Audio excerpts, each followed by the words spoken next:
Hello students, welcome to Mishra's biology. आइए आज देखते हैं हम लोग क्या पढ़ने वाले हैं। जैसा कि आप देख सकते हैं आज का टॉपिक है difference between chromosome, chromatin, nucleosome, nucleolus and nucleus. ये सारे वर्ड सुने सुने हैं, लेकिन हमेशा इनका डिफरेंस करने में प्रॉब्लम होता है कि एक्चुअली ये सारे टर्म्स जो हैं वो एक दूसरे से कैसे अलग होते हैं। तो आइए आज हम वही जानने का ट्राई करेंगे कि ये सारे टर्म्स का एक्चुअल में मीनिंग क्या होता है and how they are different from each other. So आइए देखते हैं। आप लोगों को पता होगा एक यूकैरियोटिक सेल में एक न्यूक्लियस प्रेजेंट होता है जो एक डबल मेम्ब्रेन स्ट्रक्चर होता है, ठीक है। उसके अंदर डीएनए होता है जो कि कुछ ऐसा दिखता है। डीएनए का स्ट्रक्चर भी कभी आराम से करेंगे। डबल हेलिकल स्ट्रक्चर होता है डीएनए का, ठीक है।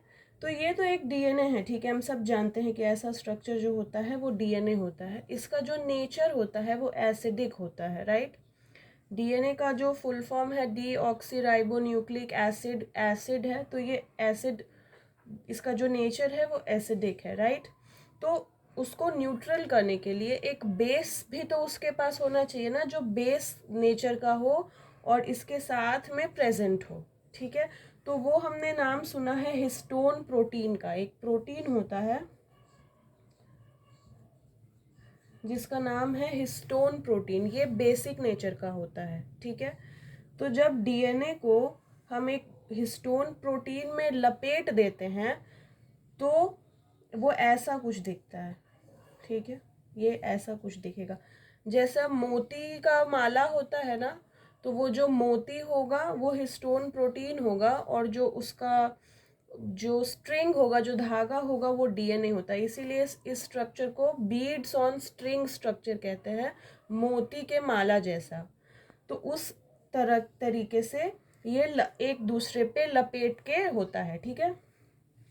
तो ये रहा हिस्टोन प्रोटीन और इस पे आपका डीएनए ऐसे ऐसे सर्कुलर तरीके से एक के ऊपर एक लपेट रखा है। अब अगर आप ध्यान से देखें तो यहाँ से हम एक हिस्टोन प्रोटीन, ठीक है, और उस पे जितना भी डीएनए लपेट रखा है, जितना उस पे सर्कुलर तरीके से उसको बांध रखा है, वो बाहर अगर निकाल लें उस टर्म को कहेंगे न्यूक्लियोसोम। मतलब एक हिस्टोन प्रोटीन और डीएनए, ये होगा न्यूक्लियोसोम, ठीक है। अब आइए जानते हैं क्रोमैटिन क्या होता है।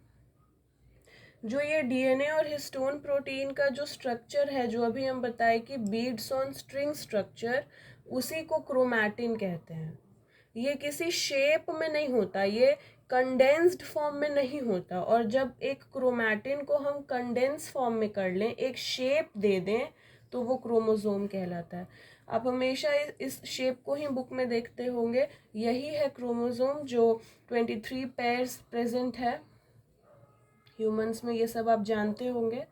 तो इस शेप में जो दिखाई देता है ये क्रोमोसोम है। लेकिन जब ये कंडेंस्ड फॉर्म में नहीं था और इसका कोई शेप नहीं था तो इसको क्रोमैटिन कहते हैं। तो अब आप समझे कि न्यूक्लियोसोम, क्रोमैटिन और क्रोमोसोम में फ़र्क क्या है। अगर ये नॉन कंडेंस्ड फॉर्म में होगा तो ये क्रोमैटिन कहलाएगा, और अगर इसको कंडेंस कर दिया जाए, एक शेप दे दिया जाए, तो फिर ये क्रोमोसोम कहलाता है। CHR डॉट करके क्रोमोसोम को हम लोग उसके शॉर्ट फॉर्म में लिखते हैं।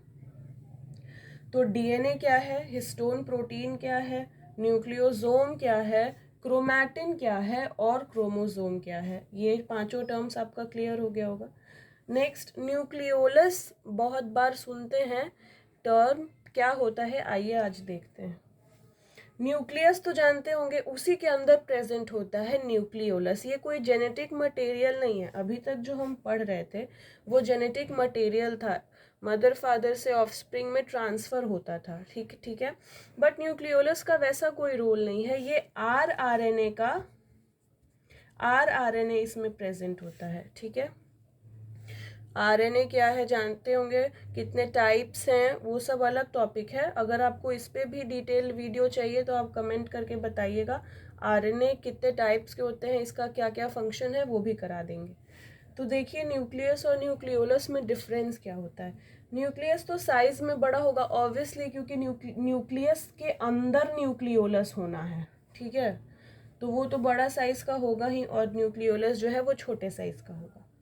न्यूक्लियस में क्रोमोसोम है, न्यूक्लियस के अंदर जेनेटिक मटेरियल प्रेजेंट है क्रोमोसोम के फॉर्म में, वो कंडेंस्ड है। क्रोमोसोम भी डीएनए ही है, अभी बताया ना, क्रोमोसोम भी डीएनए ही है, बट एक फॉर्म, एक शेप ले लिया है, इस वजह से वो क्रोमोसोम कहला रहा है वो एक डीएनए ही, ठीक है।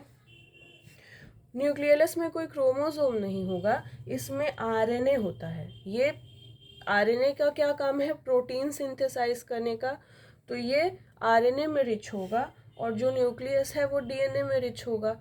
एक सेल में जो एक न्यूक्लियस होता है उसमें एक न्यूक्लियोलस भी हो सकता है, एक से ज़्यादा न्यूक्लियोलस भी हो सकता है, डिपेंडिंग कि वो सेल काम क्या करेगा। अगर उस सेल को प्रोटीन ज़्यादा सिंथेसाइज करना है तो उसके पास न्यूक्लियोलस एक से ज़्यादा होगा। अगर उसको उतना प्रोटीन सिंथेसिस का ज़रूरत नहीं है तो फिर उसके पास एक न्यूक्लियोलस ही होगा। जनरली जो न्यूक्लियस हम देखते हैं उसमें एक ही न्यूक्लियोलस प्रेजेंट होता है। आप देखे होंगे न्यूक्लियस, मान लीजिए अगर ये है तो एक डेंस स्टेन्ड एरिया प्रेजेंट होता है उसमें, उसी को न्यूक्लियोलस बोलते हैं, ठीक है। तो आई होप आज का टॉपिक आपको क्लियर हो गया होगा और आपको समझ में आ गया होगा कि ये टर्म्स एक दूसरे से कैसे डिफरेंट है। अगर पसंद आया हो ये वीडियो तो ज़रूर लाइक कीजिएगा, शेयर कीजिएगा, सब्सक्राइब कीजिएगा मेरे चैनल को। Thank you.